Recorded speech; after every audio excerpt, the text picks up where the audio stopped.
vinheta que o professor chegou. Foca, economia. Estamos aí nessa beira de feriado. Pra dar, acabou 2 da tarde, partiu Granja. Partiu Granja. Opa. Segura o Toninho. Segura o Toninho lá. Sami Grangeiro. Fuzil vai lá pro Pitangueiras. Abraço pro Toninho. Vamos lá, Toninho, gente Emílio. boa. Aí. Primeira notícia é essa que você falou. O desemprego subiu 0,8 ponto percentual de um trimestre para outro. E aí eles falam que é o menor da história para outro trimestre. Fizeram uma conta lá para fazer isso. 7,7 brasileiros desempregados. Só que só é desempregado no Brasil quem procura emprego. E temos uma população não desprezível que está em força de trabalho, ou seja, 14 anos ou mais, e não procura emprego. A população fora da força de trabalho, Emília, é de 67 milhões. E aí, ou seja, esses caras não estão fazendo nada, né? Aí que tá. Começa a ter... E custa muito, né? Algumas evidências empíricas. Eu vi até o Zilberstein, que é um professor da USP, falando que tem uma correlação, e aí seria bom o governo identificar, de Bolsa Família como substituto ao emprego ou outras bolsas. Então, imagina, o cara vai lá trabalhar por um salário mínimo. Depende do emprego, depende da cidade, depende da qualificação, vai ser um salário mínimo. Se ele faz um bico por Forex ou tem vários benefícios fiscais, ele vai ganhar a mesma coisa. Então não pode ter um sistema em que a opção pelo não trabalho é mais vantajosa que o trabalho. Sim. Fica um país doente isso daí. Sim.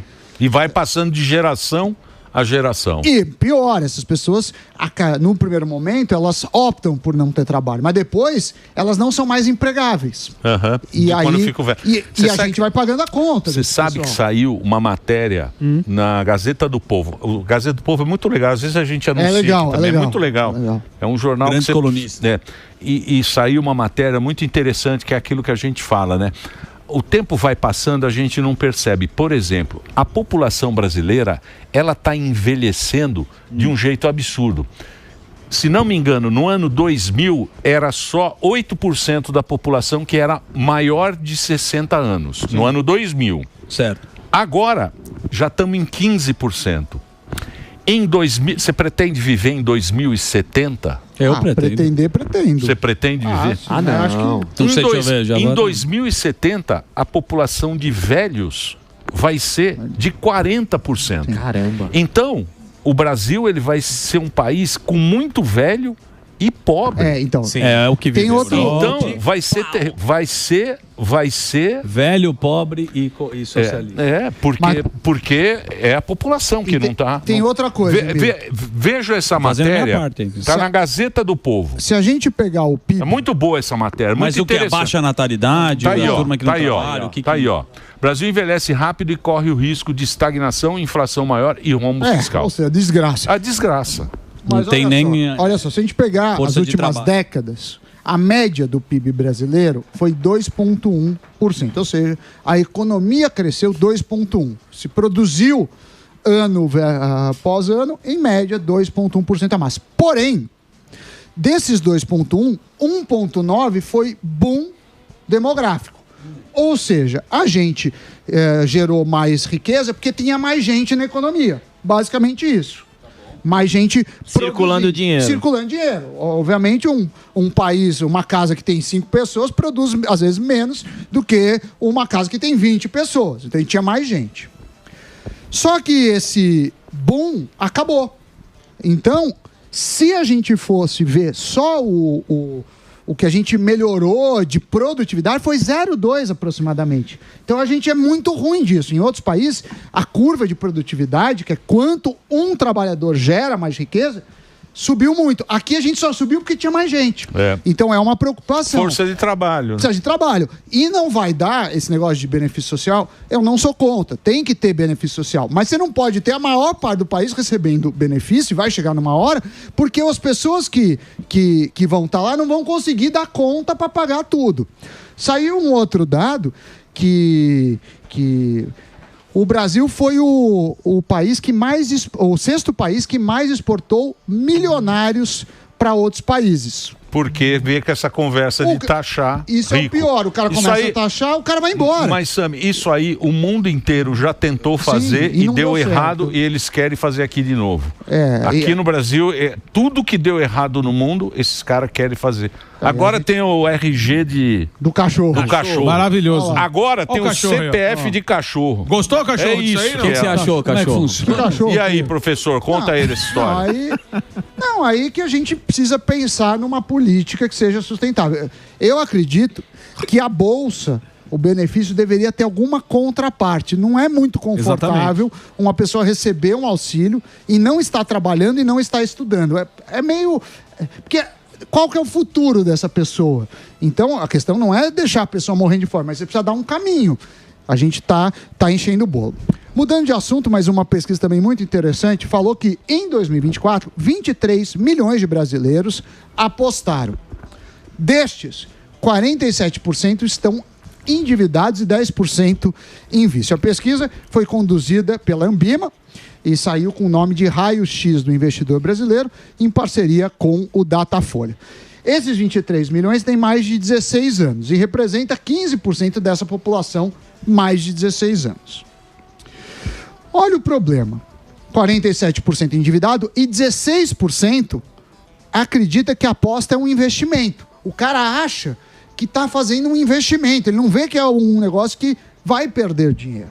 O jogo do tigrinho... Mas você acha que o cara joga para se divertir ou para ele tentar ficar Eu acho rico? que a gente tem uma educação muito ruim. Eu acho que a indústria de bets ficou muito tempo desregulada e aí criou anomalias. Inclusive gente tratando a aposta como se fosse investimento, como meio de vida. Se você não é o cassino... Mas você acha que é burrice? Eu acho que é burrice, a maioria, e vício. Vai ter uns 10% da população, talvez 5%, que vai ficar viciada. E aí você precisa ter mecanismos. Como seriam esses mecanismos? Você chegou lá, que nem tem no crédito, por exemplo. Você chega, Emílio vai jogar. Eu tenho um cadastro e você fala, quanto você está disposto a jogar? Porque muitas vezes o cara começa a jogar e na hora ele tenta recuperar e acaba perdendo mais. Se você se mantiver num limite inicial, é melhor. A maior parte das pessoas aposta entre R$102 e R$216 mensais. E os que estão viciados, que são esses 10%, mais de R$683. O que preocupa é as pessoas que querem recuperar perdas com novas apostas, e aí vira uma bola de neve, e os que gastam mais que pode. E aí eu acho que precisa ter mecanismos. Eu já falei várias vezes, eu sou a favor das apostas, mas com alguma regulação para não ter danos. E o último assunto... mas é difícil, né? É difícil, mas é a prática dos melhores países que fazem isso. Não, assim mas como... se você der o dinheiro pro cidadão, se você faz a Bolsa Família, eu vou lá, pego o dinheiro, não pode também querer canalizar... Mas não é nesse sentido. Por exemplo, você, como antes de entrar no jogo, você pode falar, olha, eu tenho um limite de tanto. E esse limite ser respeitado. Porque o que acontece muitas vezes? O cara tá perdendo e ele fala, eu quero... Ele acha que vai ganhar. Ele vai recuperar. Mas é o apostador, mas né? Mas esse que é o perigo. Acha que a casa de aposta nesse momento vai fazer isso? Quando você aposta, esses caras eles são tão malucos que se ele empatar, ele acha que ele tá ganhando. Ele fala, hoje eu não perdi nada. O fato de não perder, você ganhou. Ele fala que eu ganhei. Hoje ou se não, ele ganhou um dia, ele fala... Mas isso é muita parcela da população? Aqui não tá falando que o problema é a falta de educação, né? 52% tenta recuperar, 30% gasta mais que pode, e o que me preocupa mais são os 16% que falam que é investimento. E para finalizar, eu estava comentando do vídeo da China. Ontem, o Ministério das Relações Exteriores chinês fez um vídeo com o título, numa tradução livre, Nunca se ajoelhe. Que falava o vídeo? O vídeo falava assim... ela foi publicado na rede social Weibo. A gente tá passando o vídeo porque ele não tá em português, não tem tradução. Em chinês. Não, mas tem uma tradução em inglês. Tem que se esforçar muito para igualar. Tem que ser um cara muito esforçado. Ele critica abertamente a tentativa dos Estados Unidos de forçar os outros países a limitarem relações com a China. Trata os Estados Unidos como um grande vilão. Fala que é um barco gigante. Fala que se os países não cederem, ou, nas palavras dele, não se ajoelharem, os Estados Unidos vai ficar sozinho e não vai conseguir continuar com essa política de impor tarifas. E aí o mercado ficou preocupado porque estava tendo um contorno que o Trump iria negociar e que ficaria tudo bem. Mas aconteceu isso. Os banqueiros querem que continue do jeito que está. Só o banqueiro que ganha. Banqueiro nunca perde, amigo. Não tem vida ruim. O intermediário nunca perde. Eu sei, mas porque o sistema beneficia os banqueiros. Lógico. Então, só que o que acontece? O cara que investe, o cara que tem grana para pôr dinheiro para banco, ele ganha na bolsa. Certo. O trabalhador ganha cada vez menos. Essa que é a... E não tem poder de sobra compra. menos. Essa que é o Trump, ele foi eleito justamente para isso, para dar mais grana para o trabalhador. Estados Unidos. Porque os Estados Unidos ele tá rico porque o cara coloca dinheiro na bolsa de valores em banco. Ao invés de fortalecer a indústria, está nas ações. Tem um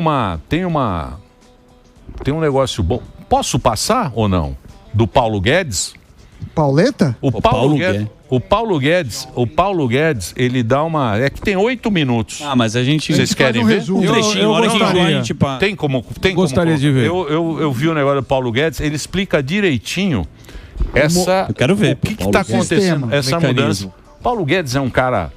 Esse manja, PG. O Paulo Guedes, ele tem uma... Rodou aí na internet... Aí eu separei um trechinho dele. Acho que é uma palestra, não sei o que é. O Paulo Guedes falando... E é muito interessante a gente... Fala do mercado chinês, dos Estados Unidos. Ele fala essa mudança que está acontecendo. Então roda aí esse trechinho.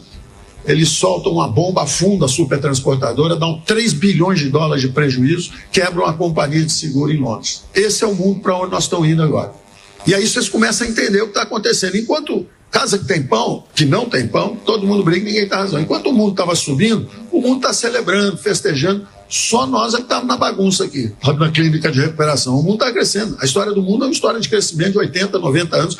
Todo mundo se reconstruindo. As vítimas da Segunda Guerra Mundial, as viúvas do socialismo, 1,5 bilhão de indianos, 1,5 bilhão de chineses, 300 milhões de indonésios. Todo mundo enriquecendo.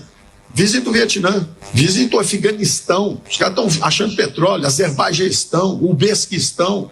Todo mundo furando poço, achando petróleo, comercializando. Está todo mundo saindo da miséria. De repente, começa a guerra comercial dos Estados Unidos e China. Tem um elefante querendo entrar na piscina de criança. Começou a pressionar os salários no Ocidente. A classe média começa a se sentir abandonada. Os salários não sobem na França, os salários não sobem na Grécia, os salários não sobem na Itália, os salários não sobem nos Estados Unidos. A Bolsa sobe, como é um país capitalista, todo mundo tem dinheiro na Bolsa, todo mundo está feliz. Na hora que a Bolsa acaba, para a música. Então, bastou a Bolsa cair 1 ou 2 vezes, foi pânico no Ocidente. Então, o Teorema de Stolperstein nos diz isso, o Toyota custava 10 mil dólares, quando eu era jovem, os carros, o sonho americano, o sonho de jovens era ter carro. E carro americano era que todo mundo achava bonito, era Cadillac, Oldsmobile, Rabo de Peixe, Mustang, era só carro bonito, marca americana. Sumiu esse negócio, acabou. O preço dos carros americanos é 700, 70, 80 mil dólares, o carro japonês era 10 mil dólares. Esse é o teorema de equalização dos fatores de produção, dos preços dos fatores. Os carros começam a subir, começa o comércio global, começa a cair o preço do carro americano, várias indústrias começam a fechar, perder empregos industriais, a desindustrialização do Ocidente, a inundação de bens industriais que vem da China. Quer dizer, e na China, na Coreia, no Japão, os preços começam a subir, os salários começam a subir, o bem-estar, e isso em toda a cadeia produtiva. No sul do Brasil, lá no Vale dos Sinos, todo mundo fazendo sapato, calçado, bolsa, começa a fechar, os próprios empresários gaúchos começam a levar as fábricas para a China e começam a exportar o sapato para cá de volta. Enquanto isso, nós botando IPI, ICMS, imposto, fazendo o contrário de tudo que eles estão fazendo. Eles mergulham nos mercados globais, nós fechamos nossa economia. Eles não têm impostos, sindicatos, previdência social, nada. Nós com impostos, encargo trabalhista, tudo. Então, é o caminho da miséria. Eles entenderam e começaram a aprender e subir. E o Ocidente, ao contrário, gato gordo. Quer se aposentar aos 14 anos de idade, quer ganhar 18 salários, trabalhando 3 dias por semana. Então, o Ocidente começou a sentir pressão dessa competição global. O capitalismo é um sistema que gosta de equalizar, de dar oportunidade para quem quer trabalhar mais, quem quer estar disposto ao sacrifício. E o Ocidente começou a ficar em desconforto. E aí você começa a entender tudo. Os conservadores falam, para essa onda de imigração, estão prejudicando nossos empregos. Isso é um conservador falando, vamos parar as imigrações. Ora, o mundo era um mundo cada vez mais liberal, indo em direção à prosperidade para toda a espécie, um mundo só, tudo integrado, sem fronteiras, um ritmo de progresso alucinante. De repente você começa um recuo. Por quê? Porque a receita socialista, enquanto eles adotaram a receita capitalista do lado de lá, como vítimas do socialismo, como doutrina econômica, nós fizemos exatamente o contrário. A nossa afluência, a nossa riqueza, entre aspas, do Ocidente, começou a dar mau exemplo. E particularmente a Atlântida, o continente perdido, que não é da variante anglo-saxônica. Ele é da variante continental, Europa ibérica, que era justamente onde o capitalismo tinha penetrado menos. Então, nós tentamos virar um estado do bem social antes de enriquecer. O país é pobre e já quis viver como vivem os gregos, os franceses. Você vê que até os gregos andaram enfrentando problema, né? Porque aposentadoria aos 7 anos de idade também aí já é demais, né? Então os caras estavam meio folgados demais, tomaram um chacoalha lá e tiveram que se reenquadrar. Mas é importante entender isso, porque aí você entende o quadro inteiro. Quadro inteiro. O Ocidente procurando desesperadamente a direita. Alguém tem que salvar os nossos empregos. Alguém tem que abrir a economia de novo. Alguém tem que reduzir a arbitrariedade do governo nos negócios. Alguém tem que reduzir os impostos. Alguém tem que mudar esse modelo econômico. E a democracia começa a balançar. Radical, radical. Não, radical é você que fechou o país. Radical é você que botou os impostos em 30%. Radical é você que está permitindo invasão de terra. Radical... E aí começa a barulheira a subir. Nós vivemos essa barulheira. Nós estávamos lá, o desempenho econômico do governo sendo melhor do que os lados de fora, caímos menos do que eles, voltamos mais rápido do que eles, tivemos inflação mais baixa do que eles, e a barulheira aqui não parava. E a barulheira lá fora continua também. Então é importante entender isso. Então, simples entender uma onda de direita varrendo o mundo, ganhando em toda parte, eu disse. Ganha na Hungria, você, extrema-direita na Hungria, ganha na Polônia, ganha na Itália, ganhou na Itália, ganhou na França, ganhou em Portugal, ganhou na Nova Zelândia, ganhou na França, ganhou nos Estados Unidos. Você vê que a onda está vindo. Ganhou no Uruguai, ganhou no Paraguai, ganhou na Argentina. Está acontecendo. Então você entende o que é. O Ocidente está em transe, o Ocidente está em crise porque o socialismo, a penetração das teses socialistas, substituição de importações, impostos, governo é que é o driver do crescimento, é o governo que vai trazer o crescimento, não deu certo. Nós afundamos 100 anos. E o outro lado do mundo, a Ásia, fez exatamente o contrário. Abraçou o modelo ocidental e foi com tudo, o negócio subindo. É isso aí, bom, muito perfeito, bem. Uma salva de palmas. Tomara que a turma esteja escutando. O Ocidente. Calma que eu vou colocar o Haddad tocando violão daqui a pouco pra equalizar. Pra equalizar, eu vou colocar o nosso ministro tocando diagnóstico violão. Perfeito. Então ele dá esse... Agora, como nós vamos sair disso, né, professor? Como Sam? que a gente não vai virar o gato gordo da Europa? Esse aqui é o problema. Exatamente. Muito bem. Bela isso, aula. professor. Ai, cara, a participação do Paulo Guedes. A participação do Paulo Guedes. Uma aula do Paulo Guedes e o Haddad tocando o violão no Breakfast. É isso aí.